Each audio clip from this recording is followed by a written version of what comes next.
بسم اللہ الرحمن الرحیم الحمد للہ رب العالمین والصلاة والسلام علی اشرف الانبیاء والمرسلین وعلی آلہ وصحبہ اجمعین اما بعد۔ قواعد زبان فارسی میں ہم حروف کے خاص معانی ان کا جائزہ لے رہے ہیں۔ آج حرف ذال سے آغاز ہوگا۔ ذال میں تو خیر کل ہم ابتدائی بات کر چکے تھے، البتہ اس میں ایک ربائی ہے۔ ذرا پچھلے درس کو تھوڑا سا آج کے ساتھ جوڑتے ہیں کہ میں نے یہ کہا تھا کہ جیسے گزشتن ہے یا پذیرفتن ہے، تو گزشتن کو ذال کے انداز میں اور پذیرفتن کو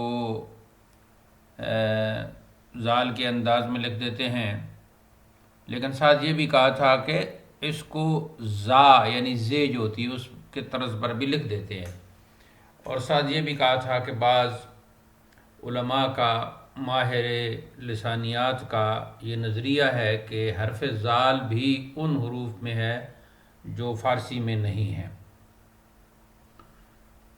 تو بہرحال ایک ربائی اس حوالے سے ہمیں قدیم کتابوں میں ملتی ہے، وہ ذال اور دال کے حوالے سے ایک اصول مہیا کرتی ہے۔ تو پہلے آپ وہ ربائی لکھیں۔ آنا کے بفارسی سخن میرانند،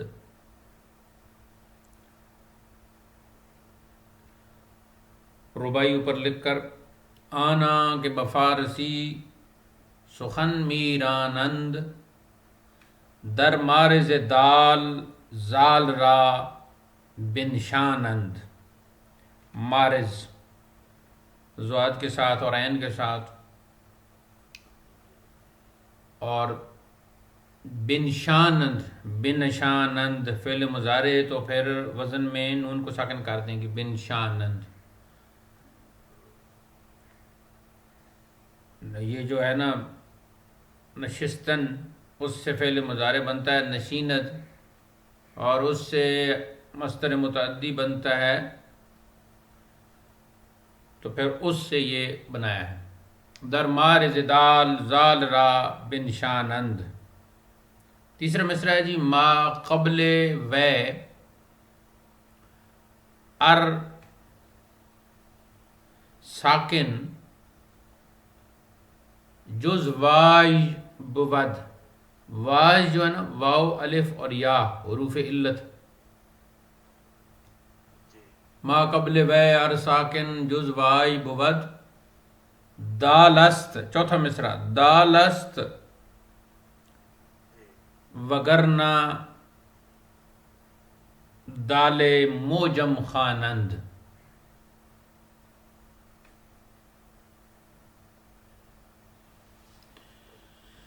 اب اس ربائی کا ترجمہ کیا ہے کہ آنا کے بفارسی سخن میرانند، وہ لوگ جو فارسی میں بات کرتے ہیں، یعنی فارسی بولنے والے اور فارسی سخنور، کیا شاعر اور کیا ناصر، یعنی سارے ہی اس میں آ گئے۔ در مارز دال زال را بنشانند، وہ دال کی جگہ زال لکھتے ہیں، زال لاتے ہیں۔ بنشانند کا لفظی معنی تو ہے نا بٹھاتے ہیں، یعنی اس کی جگہ لاتے ہیں۔ اور کیا طریقہ کیا ہے؟ تیسرے مصرع میں کہا ما قبل و، اگر اس کا ما قبل ساکن ہو سوائے حروف علت کے، یعنی ما قبل اس کا ساکن ہو یہ شرط ہے، لیکن دیکھنا یہ ہے کہ وہ جو ما قبل ہے وہ حروف علت میں سے تو نہیں، اور حروف علت تین ہیں، واو الف یا، ان کے مجموعے کو واج کہہ دیتے ہیں، واجن بھی کہہ دیتے ہیں۔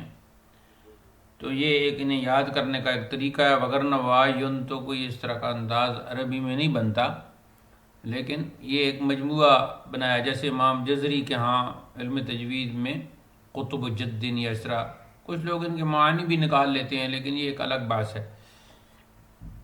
تو اگر وہ ساکن ہو اور حروف علت میں سے نہ ہو تو پھر دال ہے، دال است. اور اگر حروف علت میں سے ہو وگرنہ دال موجم خوانند، تو پھر اس کو دال موجم پڑھتے ہیں. دال موجم کون سا؟ یعنی جس پر نقطہ ہے، یعنی زال. تو یہ ایک اصول اس میں مہیا کر دیا گیا ہے. یعنی اگر دریافت کرنا چاہتے ہیں دال زال کا، تو اس کا یہ ہے کہ ماقبل اس کا ساکن سے، اگر ساکن ہے حروف علت کو چھوڑ کر، یعنی واو الف یا کو چھوڑ کر، تو وہ پھر دال ہوگا، وگرنہ اس کو زال سمجھتے ہیں. لیکن یہ ربائی میں نے اس لیے لکھوا دی کہ یہ ربائی قواعد میں چلتی ہے، اور کبھی جب آپ کہیں کوئی تحقیقی بحث کر رہے ہوں گے تو ہاں یہ ضرورت اس کی ہوگی. تو بہرحال یہ ہے کہ جیسا کہ میں نے کل بلخ اور اس کا ذکر کیا تھا، غزنی کا اور ان علاقوں کا ذکر کیا تھا، کہ یہ بالکل یہ تو زال جو ہے نا، دال موجمہ کہیں یا زال کہیں، وہ کہتے ہیں کہ وہ فارسی میں نہیں ہے.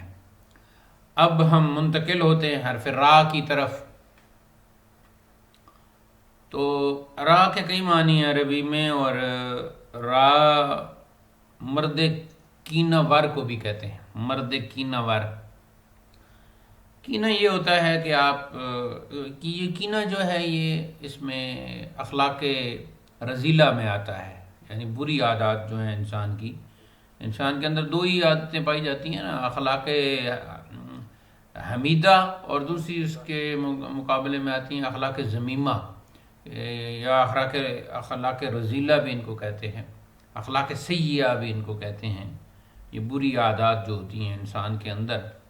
اور مشائخ فرماتے ہیں کہ سب سے پہلے برے اخلاق ختم کرنے چاہیے، تو پھر ان کی جگہ خود بخود اخلاق حسنہ اور اخلاق حمیدہ جو ہیں وہ خود ان کی جگہ پہ آتے جائیں گے. پھر اخلاق حسنہ اور حمیدہ کو مزید عبادت سے اور دیگر امور سے تقویت پہنچائی جا سکتی ہے. تو کینہ جو ہے وہ اخلاق رذیلہ میں سے ہے، اور کینہ یہ اس مخالفت کو کہتے ہیں، اور اس بغض کو کہتے ہیں جو دل کے اندر ہوتا ہے، اور اس میں بظاہر کوئی اتنے الفاظ اور گفتگو میں اس کا اظہار نہیں کیا جاتا، لیکن دل کے اندر وہ بغض رکھا جاتا ہے. اور اس کی احادیث میں بہت سخت ممانعت فرمائی گئی ہے.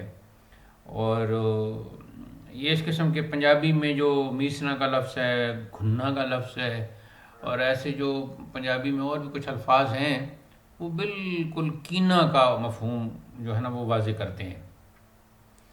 تو یہ اس میں پڑھے لکھے لوگ بھی کثرت سے اس بیماری کا شکار ہیں. اللہ تعالی ہمیں اس بیماری سے بچائے. تو ہمیں تو ہمارا کچھ خاندانی سلسلہ بھی ایسا ہے، اور کچھ اپنی تربیت بھی ایسی ہے کہ جو منافق ہے اس کو منہ پر منافق کہتے ہیں، اور جو بات جس کو جو جیسے کہنی ہوتی ہے منہ پر کہتے ہیں. تو کینہ وغیرہ جو ہے نا ہم نہیں رکھتے. بغض ہے کسی کے ساتھ تو بالکل ڈنکے کی چوٹ پر ہے، بالکل سامنے ہے، اور اس کے ساتھ ہم اظہار کریں گے. اور اگر کسی کے ساتھ محبت ہے، اور محبت رکھنی چاہیے، ہر مسلمان مومن سے محبت ہونی چاہیے، اور جو جتنے اچھے لوگ ہوتے ہیں ان کے ساتھ اور زیادہ ہونی چاہیے، اور جو اللہ کے ولی ہیں ان پر تو محبت کو نثار ہونا چاہیے. اور رسول کریم کی محبت تو ایمان کا نام ہے. تو یہ کینہ جو ہے یہ بہت بڑی بیماری ہے، اور یہ اکثر پڑھے لکھے لوگ جو ہیں اس میں مبتلا ہیں. اور یہ جو 2 نمبر مولوی 2 نمبر پیر ہیں، معذرت کے ساتھ اب مجھے کہنا پڑ رہا ہے، ان میں زیادہ تر یہی چل رہا ہے، کینہ چل رہا ہے. یہ ایک دوسرے کے خلاف ہیں. یہ پگڑی باندھ کے، داڑھی بڑھا کے، کلف لگا کے، اور یہ اسٹیج پہ بڑے سفید کپڑے پہن کے ساتھ بیٹھتے ہیں، لیکن ان کے اندر کینہ ہے. اب کوئی میری ویڈیو یہ دیکھ کر کوئی صاحب کہیں گے کہ بھئی تم عالم الغیب ہو، کس قسم کی باتیں کر رہے ہو؟ بھئی ہمارا تجربہ ہے، ہمارا تجربہ ہے. ہم ان کینہ ور جو ہے نا، یہ جتنے بھی را کے جو جتنے بھی نمائندے ہیں نا، اب دیکھو پاکستان میں بیٹھ کے را کا لفظ جب ہم استعمال کرتے ہیں تو وہ ادھر بھی چلے جاتا ہے نا، جو ان کی جی. تو یہاں را کا معنی ہے مرد کینہ ور. ٹھیک ہو گیا جی. اب آتے ہیں فارسی کی طرف. تو فارسی میں اس میں ایک تو جیسا کہ پہلے ہم نے کہا کہ حرف بدلتے رہتے ہیں، تو بدل مبدل من ہو جو ہے وہ اس میں بھی چلتا ہے. تو کبھی کبھی را کو لام سے تبدیل کر دیتے ہیں. تو یہ نمبر 2 لکھ لیں. پہلے تو آپ نے را کا لغوی معنی لکھ لیا ہے، نمبر دیکھی نور. تو نمبر 2 میں یہ لکھ لیں کہ کبھی را لام سے بدل جاتا ہے حرف را، یعنی جیسے چنار سے چنال، ویسے پورے لکھ دیا کریں، جیسے کے بعد کولن ڈال کے چنار سے چنال. تو چنار کی را اور چنال کے لام دونوں کے نیچے خط کھینچ دیں تاکہ پتہ چلے گی یہ تبدیلی کہاں ہوئی ہے. ایسے ہی نیلوفر ہے، نیلوفر عام استعمال ہوتے ہیں، لوگوں کے نام بھی ہوتے ہیں. تو اس کی را بھی لام سے تبدیل ہوتی ہے، جیسے نیلوفر سے نیلو فل، تو یہ بھی لام سے اس طرح. اب اس میں زیادہ تر تو لہجے کی بات ہی ہوتی ہے. کچھ لوگ جو ہیں وہ الفاظ کو ادا نہیں کر سکتے. آپ انڈیا کے جو لہجے ہیں وہاں دیکھیں تو انڈیا کے بہت سارے لوگ ٹے کو نہیں پڑھ سکتے، اور بہت سارے لوگ انڈیا کے جو ہیں وہ یہ جو ہے نا اپنا زال ہے، زا ہے، زاد ہے، اس کی آواز جو ہے وہ انڈیا کے بہت سے لوگ ادا نہیں کر سکتے. مسلمان جو ہیں بعض علاقوں میں، یا دہلی لکھنؤ کی بات اور ہے، وہاں وہ ادا کر لیتے ہیں. اور مسلمان جو ہیں علم تجوید پڑھنے کے باوجود جو دوسرے علاقوں سے رکھتے ہیں وہ نہیں ادا کر سکتے. وہ آپ کہتے رہے نا مجھے مزہ آیا، تو انہیں مزہ ہی آئے گا. ٹھیک ہے جی. تو وہ پھر ایک خاص لہجہ ادھر کا، یہ اسی طریقے سے یہ جو پورب کا جتنا علاقہ ہے، یہ اس علاقے میں اس طرح کے جو حروف ہیں ان کی ادائیگی ان سے نہیں ہو سکتی. ویسے بھی وہ حروف کو چھوٹا کرنے کا ان کو ہوتا ہے. کبھی بعض لفظوں کو وہ پھیلا دیتے ہیں. میں ہے مثلا میں، تو میں کو ماں کہہ دیں گے، ہے جی. پورب میں کہنے کے بجائے پورب ماں، پچھم ماں، تو اس طرح بولتے ہیں. تو یہ اس طرح اس میں تبدیلی ہوتی ہے. دوسرا ہے جی، یہ مفعول کی علامت ہے. یہ فعل کی بحث میں ہم پڑھ چکے ہیں کہ مفعول کے ساتھ اس کا استعمال ہوتا ہے را کا. تو ظاہر ہے اس وقت را اور الف ہے، را الف را. جیسے ہم نے کہا کہ دوستاں را کجا کنی ماروں، تو اب دوستاں را یہ کنی کا جو ہے نا یعنی وہ مفعول بنانا، تو وہاں یہ مفعول کی جگہ ہے. شیخ کا جو شعر ہے کہ دوستاں را کجا کنی ماروں، تو کے بعد دشمناں نظر داری. اچھا جی.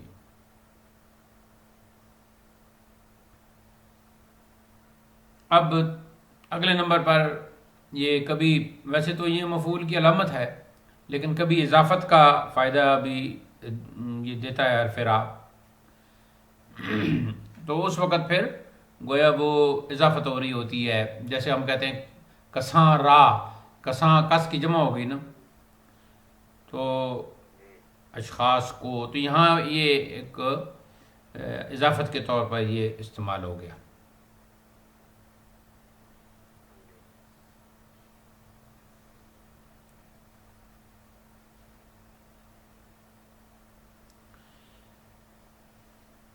اب کبھی یہ جو ہم پہلے پڑھ چکے ہیں بعض لفظوں کے ساتھ اس کا، جیسے کہ لفظ خدا ہے تو اس کے ساتھ اس کا اضافہ ہوگا خدا را، تو یہاں یہ برائے کے معنی میں ہو جائے گا. ٹھیک ہے جی. یعنی کہ برائے، از پے، جیسے از پے میں از پے کے ساتھ ہے نا زائد، تو ایسی یہ بعض اسماء کے ساتھ شامل ہو جاتا ہے برائے کے معنی میں. خدا را بکن یک نظر سوئے ما، یہ ایک مصرع لکھ لیں. خدا را بکن یک نظر سوئے ما، تو یہ پھر اس وقت یہ برائے خدا را کا مطلب یہ ہوا از برائے خدا. تو گویا را اس جگہ پہ برائے کے معنی میں استعمال ہو رہا ہے. اور اس کا ایک اور خاصہ یہ بھی ہے کہ بعض اسماء میں، بعض استعمالات میں را کو حذف بھی کر دیتے ہیں، حرف را جو ہے وہ حذف بھی ہو جاتا ہے، اور اس سے قاعدہ جو قواعد میں عموماً تو اسے ترخیم کہا جاتا ہے، ایک لفظ ہے اور اس کا کوئی حرف جو ہے وہ آپ استعمالات میں آپ حذف کر دیتے ہیں. تو مثال کے طور پر پسر ہے تو کبھی یہ پس رہ جاتا ہے اور را اس میں سے حذف کر دیتے ہیں. اور ایک اور لفظ ہے جی دختر، تو دختر میں بعض اوقات را کو حذف کر دیا جاتا ہے تو پیچھے رہ جاتا ہے دخت، یعنی پھر تا اگرچہ متحرک ہے لیکن وہ ساکن ہو جائے گا تو دخت رہ جائے گا. تو افراسیاب کی بیٹی منیزہ جو ہے اس کے حوالے سے یہ مصرع کہ منیزہ منم دخت افراسیاب، تو اصل میں کیا تھا؟ منیزہ منم دختر افراسیاب. تو یہ دخت جو ہے ایک قسم کا مخفف بن گیا، لیکن مخفف کیسے بنا؟ یہ را کو حذف کر کے بنا. پس جو پسر کا مخفف بنا تو وہ را کو حذف کر کے بنا. ادھر مصرع میں تو سمجھ آ رہی ہے کہ یہاں تو وزن کا معاملہ ہے، اگر ہم دختر پڑھتے ہیں تو پھر شعر وزن میں نہیں ہوتا. تو یوں بھی آپ سمجھ لیں کہ زیادہ تر شعراء اس را کو یعنی حذف کر دیتے ہیں، اور نثر میں بھی ہو سکتا ہے. بولنے میں جب ہم ہم اپنی پنجابی میں بول رہے ہوتے ہیں بعض لفظوں کو ہم پورا ادا نہیں کرتے، تو یہ اس کو لہجہ ہی کہیں گے کہ بعض لہجے ایسے ہوتے ہیں کہ ان میں حرکات کو کہیں تھوڑا سا تبدیل کر دیا جاتا ہے، یہ بھی لہجہ ہو گیا. اور بعض ایسے لہجے ہوتے ہیں کہ وہاں حرف کو ہی حذف کر دیا جاتا ہے، ڈیلیٹ کر دیا جاتا ہے. مقصد اس میں زیادہ تر تو جو ہے وہ سہولت ہے، سہولت کلام ہے، لیکن اور بھی مقاصد ہو سکتے ہیں. اب آتے ہیں جی حرف زا کی طرف،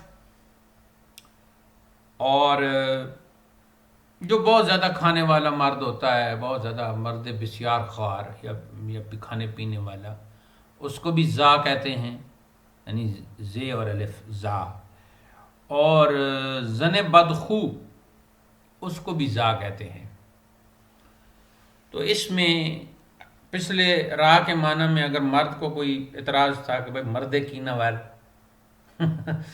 تو زن کی نوار کیوں نہیں، تو زا نے وہ کمی پورا کر دی. اس میں دونوں آ گئے، مرد بسیار خار وہ بھی آ گیا اور زن بدخو وہ بھی آ گئی، دونوں پر زا کا معنوی وار پڑا ہے. اب فارسی میں زا کو مطلب ہے کہ از میں ایک تو استعمال کرتے ہیں از، اور دوسرا یہ ہے کہ اس کو کبھی الف کو حذف کر کے تو صرف زے یعنی اس کو مکسور کر کے استعمال کرتے ہیں. تو دونوں کا معنی سے ہے، اور اس کے کئی معنی پھر دوسرے طریقے سے بنتے ہیں. مثال کے طور پر دوسرے نمبر پر آپ لکھ لیں جی تبعیض زواد کے ساتھ، یعنی باز کرنا، باز ہونا. مثال کے طور پر آپ کہتے ہیں جی کہ میں نے گلاس میں سے کچھ پانی پیا، تو اس عمل کو کہتے ہیں تبعیض، یعنی بعض پانی پیا آپ نے. تو ایسے ہی از جو ہے وہ تبعیض کے معنی میں استعمال ہوتا ہے. مثلا مرد از درمیان، یا کچھ بھی آپ لے لیں، چنی گفت،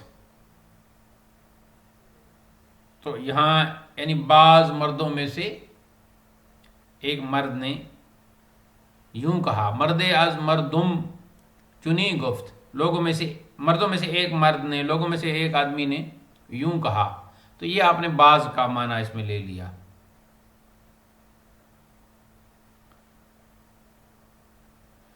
یا آپ کہتے ہیں جی کہ از خوف دشمنا ب لاہور رفتم، از خوف دشمنا ب لاہور رفتم. تو اس میں پھر دشمنا سے مراد کیا ہے؟ سارے دشمن تو نہیں نا، 101 دشمن یا 313 دشمن یا 900 دشمن تو نہیں ہے، یا پورا اسلام آباد مراد نہیں ہے، بلکہ ان میں سے بعض دشمن. ٹھیک ہو گیا جی. اگلا اس کا معنی ہے بیانیہ. تو کبھی از بیانیہ کہہ لیں یا زا بیانیہ کہہ لیں، ایک ہی بات ہے. تو یہ پہلے آپ پڑھ چکے ہیں کہ بیانیہ کا مطلب یعنی کہ وہ ایک وضاحت اس میں ہو رہی ہوتی ہے، وضاحت ہو رہی ہوتی ہے کہ مثلا میں کہتا ہوں جی کہ تخت از طلا. ٹھیک ہو گیا جی. تو تخت جب تک ہم کہتے ہیں تو اس سے مراد عام تخت ہے، لیکن از طلا کہہ کر آپ نے اس کی بیان کر دیا کہ وہ سونے کا جو ہے وہ تخت ہے، عام تخت نہیں ہے. فرعون کا تخت ہے، یہ سونے کا تخت ہے. ٹھیک ہو گیا جی. یا آپ کہتے ہیں جی درج از گوہر. تو اب اس کا معنی کیا ہوگا؟ یعنی درج کہتے ہیں نا چھوٹا ڈبہ، دراز کو بھی کہتے ہیں، چھوٹے ڈبے کو بھی کہتے ہیں. تو چھوٹی ڈبیا ہے تو ڈبیا ڈبیا آپ کہتے رہے تو کسی کو کیا پتہ چلے گا اس میں کیا ہے. لیکن آپ کہتے ہیں از گوہر یعنی موتیوں والی، تو موتیوں والی ڈبیا ہے. تو یہاں از گوہر کہہ کر از نے اس کو بیان کر دیا کہ اس درج میں، اس ڈبیا میں، اس ڈبے میں موتی ہیں. اگلا معنی ہے جی ابتدا، جیسا کہ پہلے بھی میں مثال لکھ چکا ہوں، از اتکتا لاہور. تو اس وقت تا کی مثال کے طور پر لکھوایا تھا، اب از کی مثال کے طور پر ہو گیا. تو اب اس از کا معنی سے تو کریں گے ہی، لیکن ابتدا کریں گے کہ ہمارے سفر کی جو ابتدا ہے وہ اٹک سے ہوئی. از ہند تا سندھ، از سندھ تا ہند.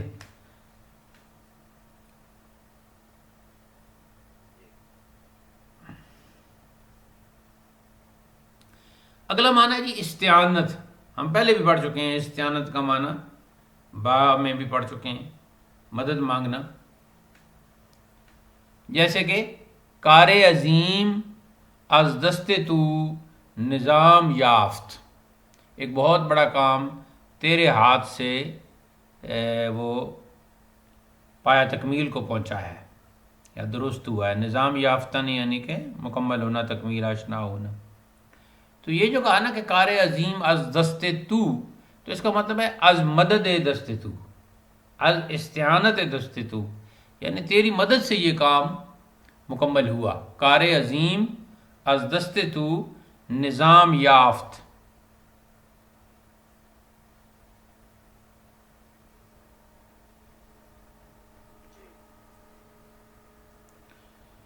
اور بھی اس کے کئی معنی ہیں، اور اس میں بدل کا سلسلہ بھی چلتا رہتا ہے.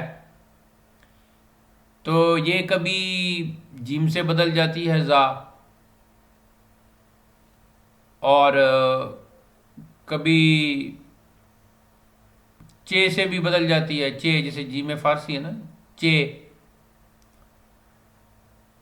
تو جیم سے کیسے بدلتی ہے وہ مثال میں پہلے لکھوا چکا ہوں نا، باج اور باز. ٹھیک ہو گیا جی. باز تھا تو وہ جیم سے بدلا تو اب کیا ہو گیا؟ باج. ٹھیک ہو گیا جی. اور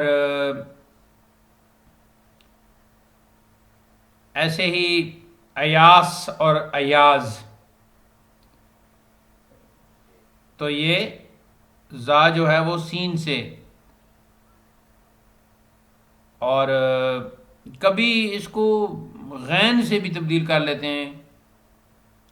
جیسے گریز لفظ ہے نا، گریز، گریختن سے گریز، تو اس کو گریغ بھی پڑھ دیتے ہیں غین کے ساتھ، گریغ.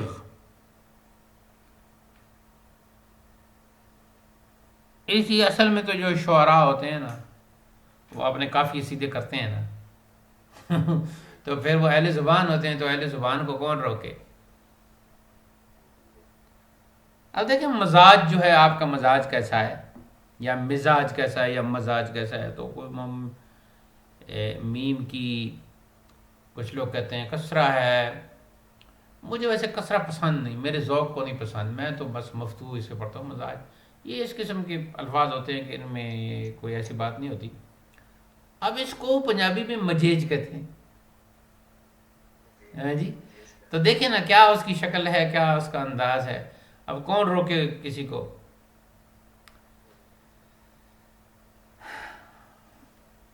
اس نے اور جے مجیج ہے. ਭਾਵੇਂ ਪੜ੍ਹੇ ਨਾ ਪੜ੍ਹੇ ਤੇ ਲਿਖੇ ਨਾ ਲਿਖੇ, نہ پڑھا نہ لکھا تو نام محمد فاضل. یہ چلتے رہتے ہیں نا جی.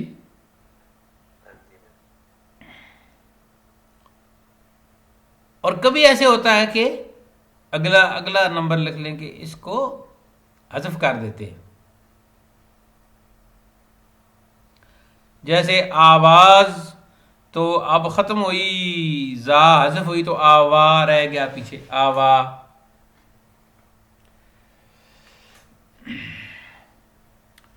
اچھا یہ جو ہے نا زائدن جننا مصدر ہم نے پڑھا تھا، تو پھر اس کو ہم فعل مضارع اس کا بنائیں گے زائد. تو پھر زائی، تو پھر فعل امر پیچھے رہ جائے گا زا. تو زا فعل امر بھی بن جاتا ہے جی. یہ بھی ایک صورت نکل آئی.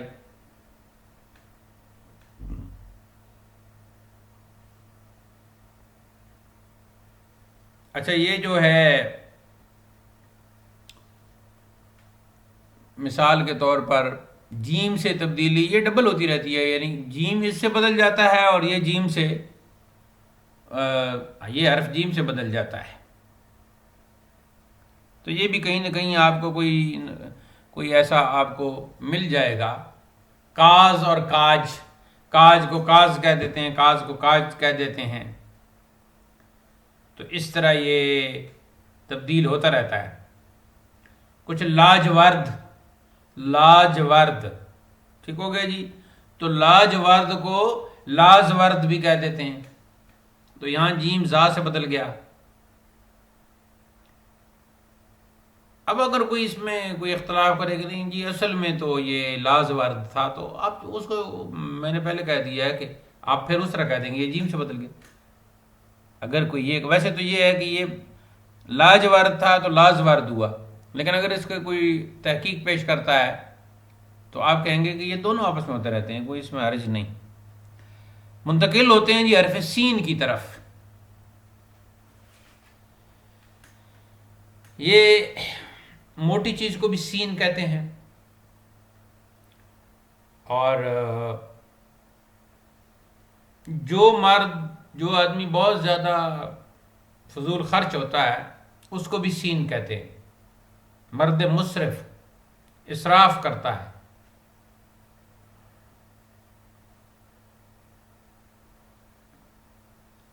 اس کا جو خاصہ ہے سین کا یہ بھی ہے کہ جیسا کہ ہم ایک تو اوپر پڑھا ہے نا کہ یہ زا سے بدل جاتی ہے، زا اس سے بدلتی ہے. تو یہ حرف بھی تبدیل ہوتا رہتا ہے. کبھی شین سے بدل جاتا ہے، کبھی صاد سے. اور ایاس کی مثال تو اوپر ہم پڑھیں کہ ایاز تو ایاس، یا ایاس پہلے تھا تو وہ زا سے بدل گیا تو سین زا سے بدل گیا تو ایاز ہو گیا. ٹھیک ہے جی. کبھی شین سے، جیسے کہ فرشتہ تو فرشتہ، فرشتہ سے فرشتہ. تو اب اصل میں تو فرشتہ تھا نا، تو سین پھر شین سے بدل گیا تو فرشتہ ہو گیا. مقصد وجہ اس کی لہجہ ہی ہے. کشتی تو یہ پھر شین سے بدل گیا تو کشتی. ٹھیک ہو گیا جی. ایسی 60 کو کہتے ہیں نا شست. تو شست سین سے تھا تو پھر بعد میں سواد سے بدل گیا تو سین سواد سے بدل گیا شست. شست پہلے سین سے لکھیں گے لکیر کھینچ کے، پھر شست لکھیں گے سواد. ایسی جو صد ہے گنتی کا 100، وہ بھی پہلے سین کے ساتھ تھا، صد.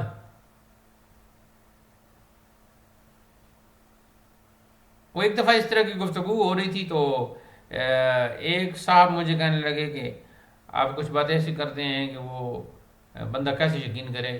اب دیکھو سینگ ہے، تو میں نے کہا سینگ ہے اور سینگ تمہارے سامنے ہے، تو تم مجھے بتاؤ کہ تم گائے کا یا یہ جو بارہ سنگا ہے اس کا سینگ دیکھ کر تمہیں کون کہتا ہے کہ سواد کے ساتھ نہ لکھو،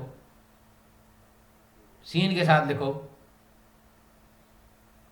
تو کہتا ہے وہ تو سین کے ساتھ لکھا جاتا ہے. کس نے لکھا ہے؟ قرآن میں آیا ہے. بھئی اس کو اہل زبان نے سین کہا، لکھنے والے نے جب دیکھا کہ بھئی سین کی آواز آ رہی ہے، تو یہ سیٹی کی آواز تو سین میں بھی تھی، سواد میں بھی تھی، تو انہوں نے اس میں سین کے ساتھ لکھ دیا. اگر اس وقت کوئی سواد کے ساتھ لکھ دیا تو سواد کے ساتھ چلنا شروع ہو جائے گا. اس میں کیا ہے؟ تو صد پہلے سین کے ساتھ، تو پھر اس کو سین کو سواد سے تبدیل کر لیا. ایسے ہی اور الفاظ بھی ہیں. ٹھیک ہو گیا جی. پھر یہ تو اسماء کی میں نے مثالیں دی ہیں. افعال میں بھی اس میں کچھ نہ کچھ تبدیلی آتی رہتی ہے. اب یہ جو ہے نا گسستن،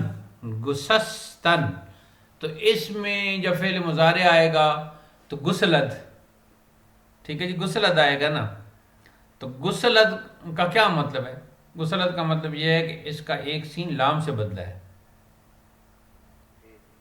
تو گویا سین لام سے بھی کسی نہ کسی جگہ، جیسا کہ یہاں فعل مضارع میں بدلا ہے، اس کا بدل ہوتا ہے.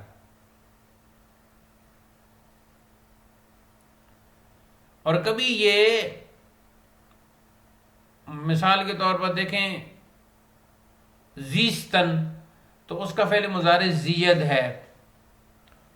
تو اب ادھر بھی آپ دیکھ لیں سین کو بالکل حذف ہی کر دیا گیا، تو اس کا مطلب ہے کہ کہیں کہیں حرف سین حذف بھی ہو جاتا ہے.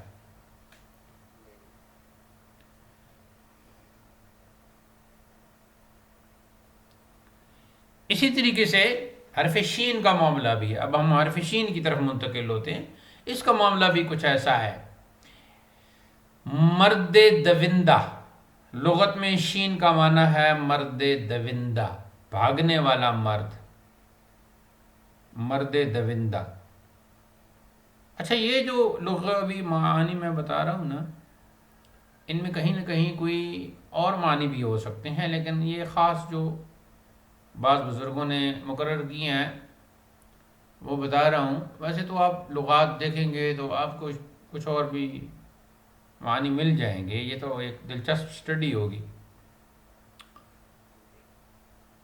تو جیسا کہ میں نے کہا کہ اس میں بھی بدل ہوتا ہے، تو پہلا آپ اس کا معنی تو لکھ چکے ہیں نا مرد دوندہ، تو دوسرے نمبر پر لکھیں بدل.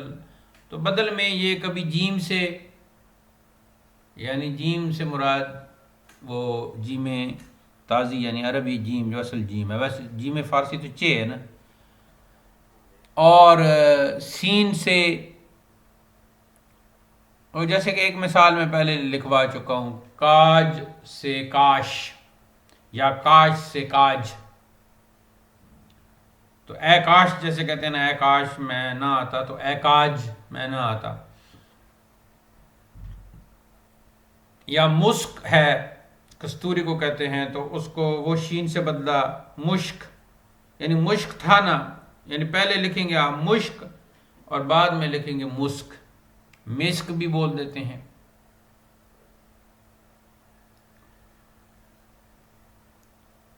اگلا اس کا استعمال اور خاصا یہ ہے کہ یہ ادھر صیغے جب ہم پڑھتے ہیں واحد غائب اور کا صیغہ واحد غائب، تو اس میں بھی شین ضمیر کے طور پر استعمال ہوتا ہے.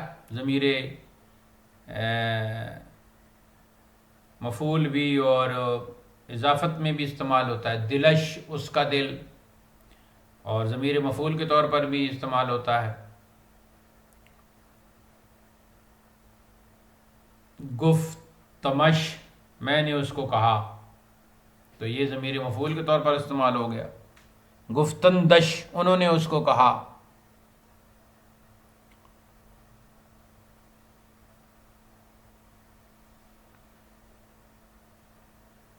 یا رحم آمدش بر فقیر، فقیر پر اس کو رحم آ گیا. پاکستان میں تو فقیروں اور یتیموں کی تعداد کافی ہے، سب پر ہی رحم کرنا چاہیے ان حکمرانوں کو.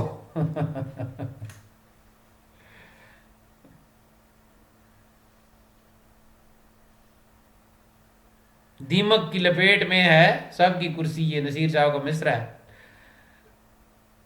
وہ میرے خیال میں مولانا عطا محمد دہلوی کا تھا، تو وہاں وہ کہتے ہیں کہ میں علماء بڑے بڑے ہیں تو میں اب ان کے سامنے کرسی پہ بیٹھنا مجھے اچھا نہیں لگتا.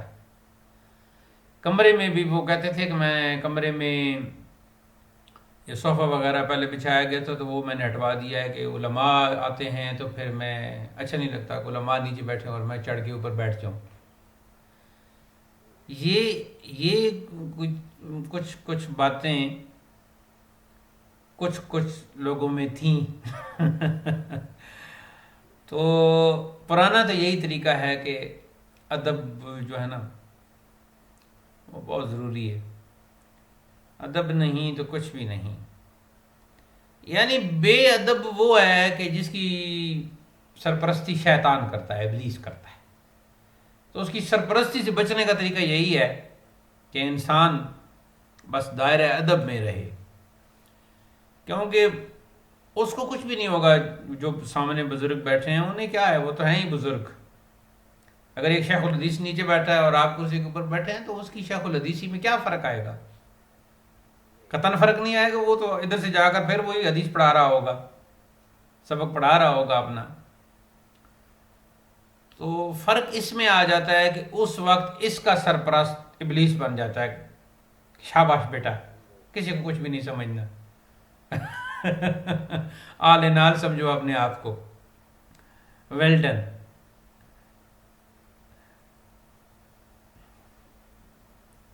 تو پھر وہ جی کچھ حضرات، بلکہ اکثر حضرات اب ایسے بھی ہیں خاص طور پہ ہمارے طبقہ میں، جی وہ ادب کرتے تو نہیں اپنے سے، وہ اپنے سے جو بڑے مشائخ ہیں یا واقعات جو ہیں ان کا ادب تو نہیں کرتے، لیکن اپنا ادب خوب کرواتے.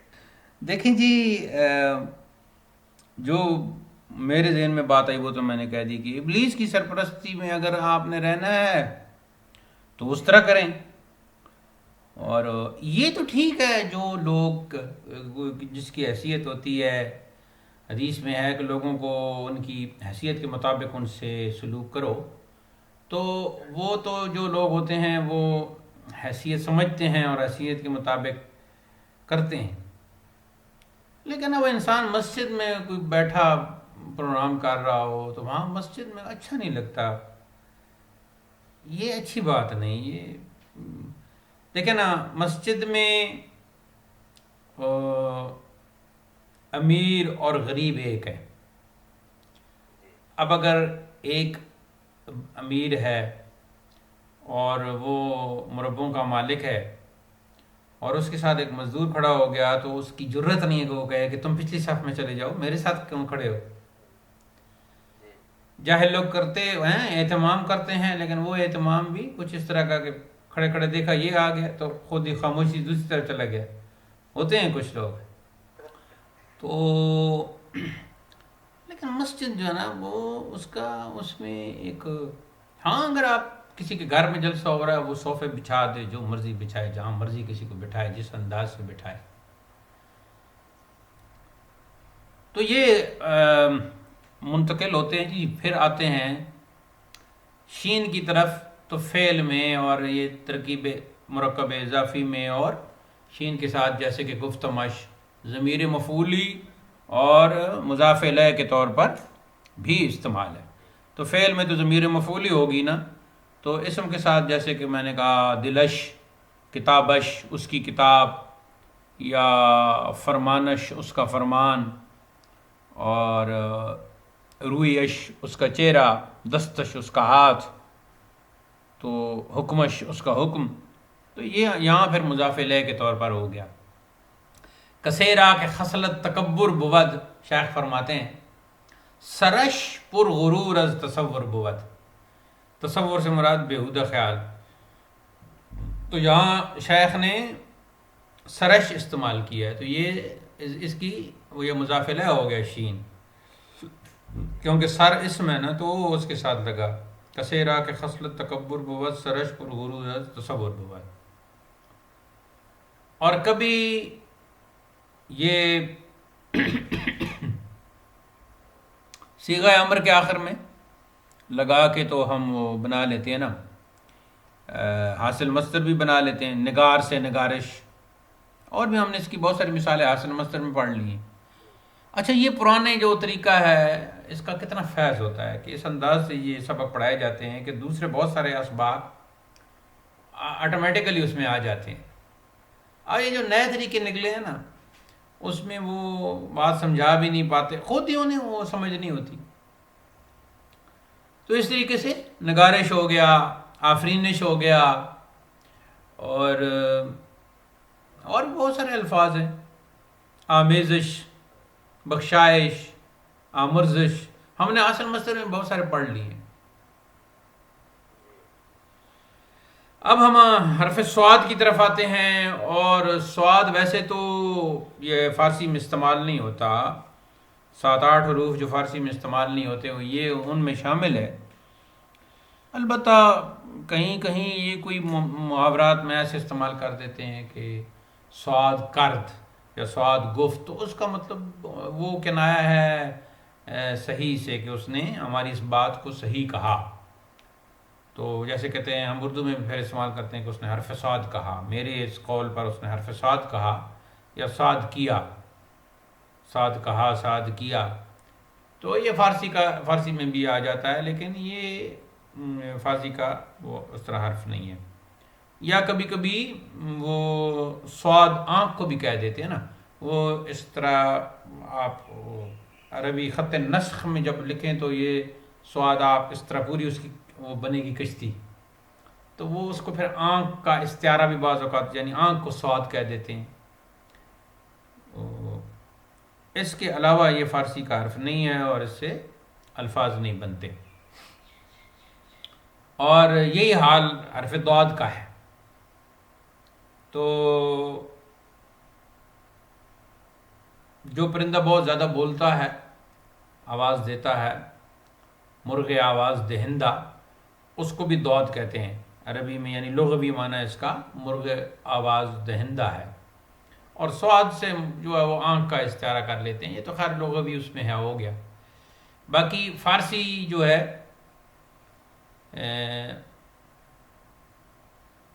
یہ دشمنی جو ہوتی ہے نا، دشمنی، اس کے لیے بھی ضاد کا لفظ استعمال ہوتا ہے، یعنی ضاد کا ایک معنی دشمنی بھی ہے، خصومت بھی ہے، اور بھی کئی معنی ہیں جتنے انسان وہ اب مطالعہ کریں تو بعد میں اسی کاپی پر کوئی اگر آ جائے ذہن میں تو بندہ لکھتا رہتا ہے، تو اس طرح پھر ایک معنی کا بھی ہو جاتا ہے.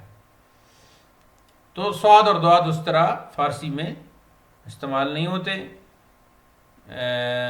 حروف تہجی میں اس کو لکھتے ضرور ہیں، لیکن اس سے الفاظ وہی بنتے ہیں جو عربی کے ہیں. ہاں البتہ یہ ہم کہہ سکتے ہیں کہ عربی کے ایسے الفاظ جن میں ضاد ہے وہ فارسی میں آ کر وہ ضا کی آواز کے ساتھ مل جاتے ہیں، یعنی ضاد کی آواز کے ساتھ مل جاتے ہیں. تو یہ ایک بڑا مغالطہ ہے بعض دیوبندیوں اور وہابیوں غیر مقلدین کو، کہ وہ اس کو حرف کو عربی ضاد سے ملا دیتے ہیں اور کہتے ہیں وہی شکل ہے. تو اصل میں شکل تو پھر دیکھیں نا جی، شکلیں تو ایک جیسی ہوتی ہیں. اب یہ جو جاپانی اپنا پھل ہے، اس کی شکل اور چھوٹے مالٹے کی شکل آپس میں ملتی ہے، ٹھیک ہے جی، لیکن اس جاپانی پھل کو ہم لوگ کہتے ہیں اور اس کو مالٹا کہتے ہیں. تو شکل کی طرف مت جائیے، اصل کی طرف جائیے اور اس کو سمجھیے، حقیقت کی طرف جائیے، اس کو سمجھیے. طا جو ہے وہ مرد حریص، اس کا لغوی معنی ہے مرد حریص. طا یعنی توئے اور الف، طا اس کا لغوی معنی ہے مرد حریص. مطلب ہے کہ جس قسم کی بھی اس کو لالچ ہو. تو لالچ کیا ہے؟ لالچ زیادہ تر تو مال کی ہوتی ہے. تو بہت کم لوگ ہوتے ہیں جو حسن و جمال کی طرف اور سخن کی طرف مائل ہوتے ہیں، زیادہ تر تو بس مال و دولت کی لالچ ہوتی ہے. تو حرف طا بھی اس سے کوئی فارسی میں تو اس کا نہیں ہے اس طرح استعمال. البتہ عربی کے الفاظ جو فارسی میں آئے ہیں اور وہ طوا سے لکھے جاتے ہیں تو وہ فارسی میں کچھ استعمال ہوتے ہیں اور کچھ اس میں وہ بدل کا قانون بھی چلتا ہے کہ یہ کچھ دال سے بدل جاتے ہیں. ٹھیک ہے جی. مثلا خدشہ تو وہ دال سے بدلا تو بن گیا خدشہ. ایسے ہی کبھی اس کا الٹ ہو جاتا ہے، خدشہ کو خدشہ بول دیتے ہیں. ایک اور مثال اس کی خرات اور خراد، یہ جو لکڑی چھیلنے کا کام ہوتا ہے نا، ہم اسے رندہ بولتے ہیں. تو یہ جو مستری لکڑی کا کام کرنے والے ہوتے ہیں، پرانے جو لوہار ہوتے تھے ان کے پاس بھی یہ ہوتا تھا. تو اس کو خراد اور تو پھر وہ خرات اور تو بدل گیا جی دال سے تو خراد ہو گیا. بعض شعراء کے اشعار میں بھی آپ کو اس طرح کا بدل جو ہے وہ مل جائے گا. حرف زوا یعنی زوئے جسے کہتے ہیں اس کا بھی یہی حال ہے، وہ بھی فارسی میں اس طرح استعمال نہیں ہوتا. ہاں عربی کے جو الفاظ ہیں ایسے جن میں زوا ہے تو وہ اگر فارسی میں آئے ہیں تو یقیناً جو علماء کی فارسی ہے اس میں یقیناً وہ ہیں.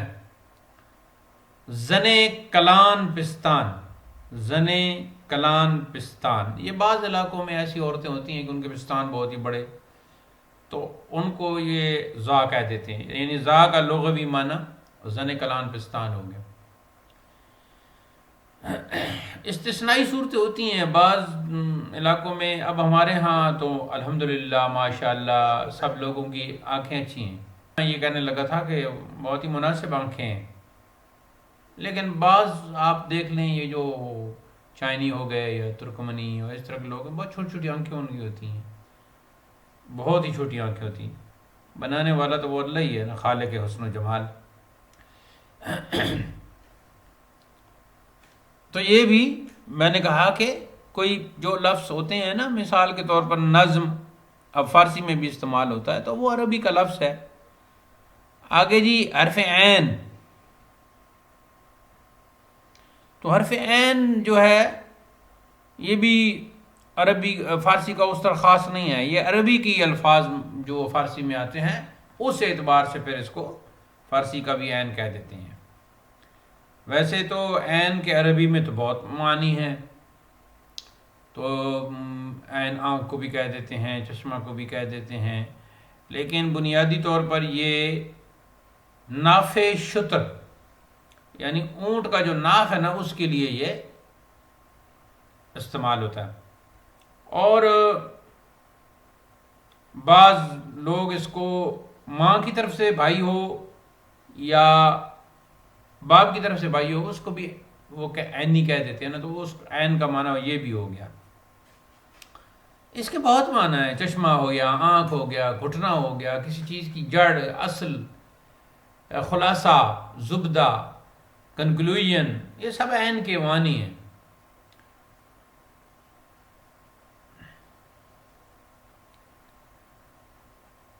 حرف غین جو ہے، غین کا معنی ہے جی ابر سیاہ، کالا بادل.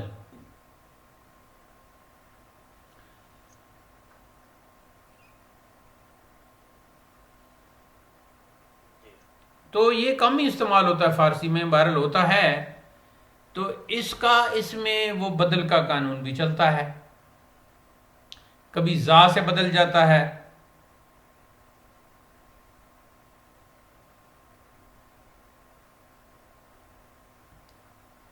ٹھیک ہو گیا جی.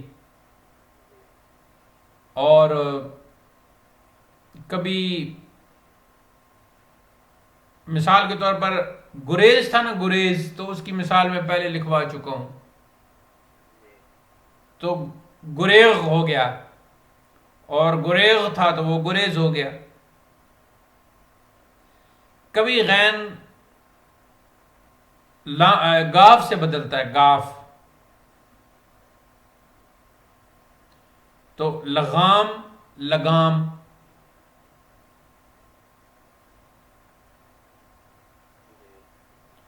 تو اس طرح اس میں تبدیلی آتی رہتی ہے. اس کے بعد آتا ہے جی فا. اس کے دو معنی کی جاتے ہیں. ایک اس کا معنی ہے لغوی گرداب، اور دوسرا اس کا معنی ہے جی دریا کی جھاگ، سمندر کی، دریا کی جھاگ. دونوں کے لیے فا یعنی فے اور الف فا. گرداب تو وہ ہوتا ہے نا کہ جو وہ پانی میں ہوا آ جاتی ہے، بھنور جس کو کہتے ہیں، بھنور، تو اس کو کہتے ہیں گرداب، یعنی گرد آب. گرداب اصل میں ہے گرد آب.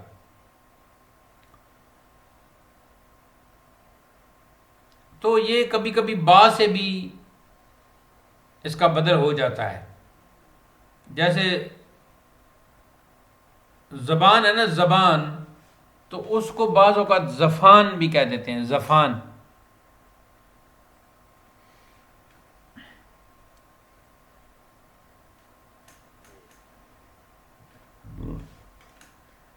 تو اس طرح باقی الفاظ بھی کچھ نہ کچھ ہمیں مل جائیں گے جن سے یہ اس کا بدل ہوتا ہے. ایک وہ میں دیکھوں گا مصدر فیوز، کتاب کا نام لکھے مصدر فیوز، وہ فارسی گرامر پر ہے. اس میں بھی بدل مبدل منوں کا ایک ہے، شاید اس میں کچھ مثالیں دی ہوں. آج کا درس اختتام پذیر ہوا.